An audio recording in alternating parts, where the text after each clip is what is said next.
네, 그러면은 모스펫 먼저 정의부터 드릴게요. 모스펫 같은 경우에는 이게 사실 약자예요. 메탈 옥사이드 세미컨덕터 필드 이펙트 트랜지스터, 이거의 약자인데요. 먼저 메탈 같은 경우에는 금속이죠. 옥사이드 같은 경우에는 다이일렉트릭 층입니다. 즉 SiO2인데요. 이 부분은 절연체로서 전자가 이동을 하지 못하는 곳입니다. 세미컨덕터 같은 경우에는 반도체로서 저희가 어떻게 조절을 하면은 이곳에 전자가 흐를 수도 있고 안 흐를 수도 있고 그렇게 저희가 만들 수가 있습니다. 이 모스라는 구조를 이용하여서 필드 이펙트 트랜지스터를 만든 게 모스펫입니다. 여기서 필드 이펙트란 보통은 전기장을 말합니다. 즉 모스 구조에다가 전기장을 걸어 주어서 만든 트랜지스터, 그게 바로 모스펫입니다. 그러면은 모스 구조 설명드릴게요. 먼저 모스펫을 설명드리기 전에 모스 구조에 대해서 좀 아셔야 되는데요. 메탈, 옥사이드, 세미컨덕터, 이렇게 한 층 한 층 한 층 이거를 연결시켜 놔서 이거를 모스라고 합니다. 여기에서 세미컨덕터 같은 경우에는 N타입 또는 P타입이 있습니다. 이게 무슨 말이냐면은 세미컨덕터는 보통 여기에서처럼 Si, 실리콘으로 만들어지게 됩니다. 이 실리콘 같은 경우에는 14족 원소이기 때문에 그냥 옆에 있는 실리콘들끼리 공유결합을 하게 되어서 안정된 상태에 있게 돼요. 하지만 여기에 억셉터라든지 도너라는 것을 물질을 도핑해주게 됩니다. 이것들이 뭐냐면은 13족 원소 혹은 15족의 원소인데요. 이것들을 이 실리콘에다가 도핑을 해주게 되면은 보론은 억셉터고 13족 물질입니다. 먼저 그거를 기준으로 예시를 지금 설명드릴게요. 만약에 보론을 여기에 실리콘 옆에다가 첨가를 하게 되면은 억셉터를 도핑한 게 되고 이 실리콘은 P타입 실리콘이 됩니다. 그럼 어떻게 되느냐? 이 보론이 실리콘에 있는 전자 하나를 가져오게 됩니다.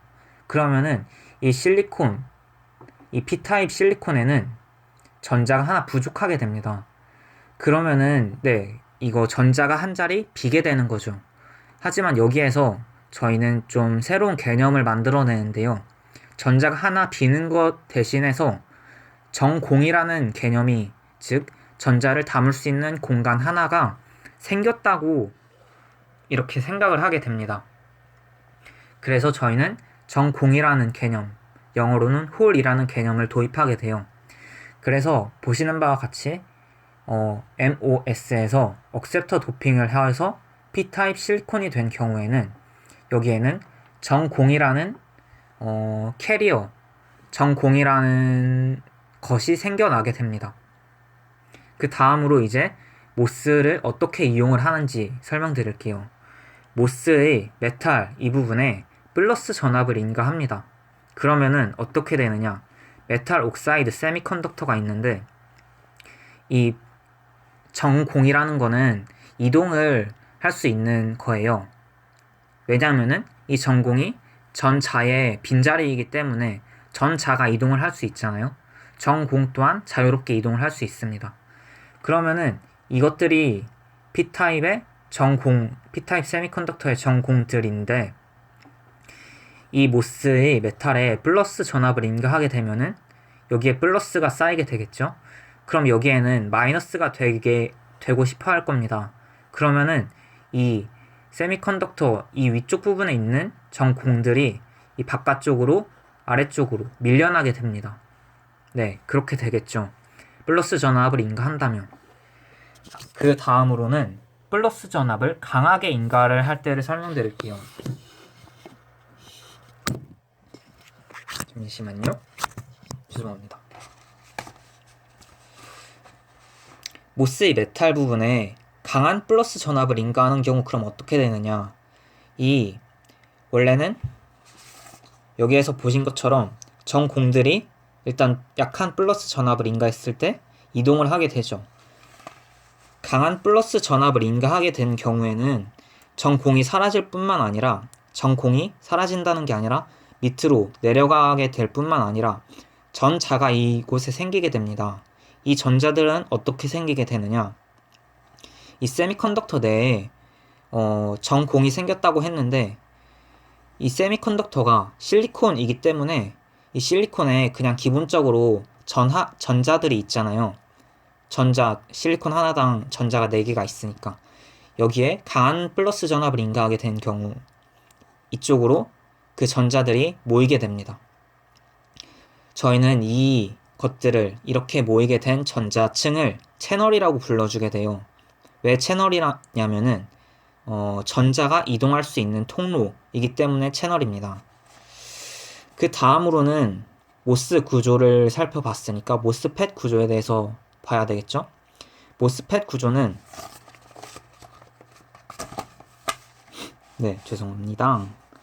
이렇습니다. 모스펫 메탈 옥사이드 세미컨덕터인데 세미컨덕터가 작은 게 아니라 이렇게 큽니다. 근데 이 부분에는 아까와 동일하게 P타입입니다. 하지만 이 부분과 이 부분을 N타입으로 도핑을 추가적으로 할 수 있습니다. 그러면은 이 부분을 소스라고 불러주고 이 부분을 드레인이라고 불러줍니다. 그래가지고 아까 한 것처럼 게이트, 그리고 이 메탈 부분은 게이트라고 불러주게 돼요. 이 게이트에 플러스 전압을 인가하지 않는 경우 어떻게 되느냐? 그냥 그대로 상태예요. 메탈 옥사이드 세미컨덕터. 소스와 드레인은 오픈 상태가 되는데요. 왜냐하면은 여기에는 전자들이 많죠. N타입이니까. 그리고 여기에도 전자들이 많죠. N타입이니까. 하지만 이쪽은 P타입이기 때문에 전자들이 이동을 할 수가 없어요. 그렇기 때문에 게이트에 플러스 전압 인가하지 않으면은 채널이 생기지 않아서 소스와 드레인은 오픈입니다. 하지만 게이트에 강한 플러스 전압을 인가하게 되는 경우를 보면은 아까 설명드린 것처럼 이 부분에 채널이 생겨나게 됩니다. 채널이 생겨나서 소스와 드레인은 연결되게 돼요. 이 N+에 있는 전자들이 채널을 타고 흘러서 이 드레인 N+ 영역으로 이동을 할 수 있게 되는 겁니다. 그러면은 하지만 여기에서 연결이라고 적어놨는데요. 이거는 완전한 숄트를 의미하는 건 아니에요. 이 N채널의 길이에 따라서 저항 성분이 좀 있기 때문에 완전한 연결은 아닙니다. 이렇게 오늘 모스펫 구조에 대해서 설명을 드렸는데요. 그러면은 이걸 어떻게 사용을 하느냐? 보세요. 게이트에 플러스 전압을 인가하지 않으면 오픈. 게이트에 강한 플러스 전압을 인가하면은 연결. 이걸 어떻게 사용을 할까요? 소스와 드레인의 온오프를 담당을 하게 됩니다. 게이트가. 그러면은 만약에 소스에 플러스 5V 전압을 가했다고 생각을 해봐요. 드레인은 그냥 아웃풋이라고 생각을 해보세요. 게이트에다가 강한 플러스 전압을 걸면은 이 드레인은 플러스가 됩니다. 즉 플러스 5V가 돼요. 하지만 게이트에다가 전압을 인가하지 않으면은 이 드레인은 그냥 소스의 전압을 인가에 영향을 받을 수 없게 되겠죠. 그렇기 때문에 이 모스펫은 스위치 소자로 쓰이게 됩니다. 그리고 이 모스펫은 진짜로 과정이 어마어마하게 많이 발달이 되어 있어요.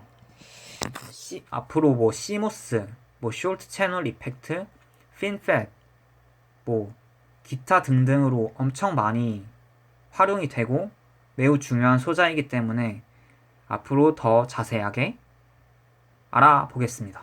감사합니다.